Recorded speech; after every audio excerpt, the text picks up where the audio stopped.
The వో of God. ఈ video చివరి వరకు చూడండి. దేవుని ఆశీర్వాదాలు పొందండి. దేవుని నామములో మీకు నా హృదయపూర్వక వందనములు. మిమ్మల్ని మీ కుటుంబమును దేవుడు బహుగా ఆశీర్వదించునుగాక. ఈరోజు మీ రాకపోకలి యందు మీరు చేసే ప్రతి పనిలోనూ దేవుడు మీకు తోడుగా ఉండునుగాక. మీరు ఊహించిన అద్భుతాలు, ఆశ్చర్యకార్యాలు ఈరోజు మీ దేవుడు మీ జీవితంలో చేయునుగాక. ఈరోజు నీ దేవుడు నీతో మాట్లాడే మాట: కష్టదినములు పోగొట్టి నెమ్మది కలుగజేయుదును.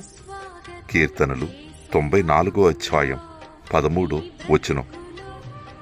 You grant relief from days of trouble. Psalms chapter 94 verses 13.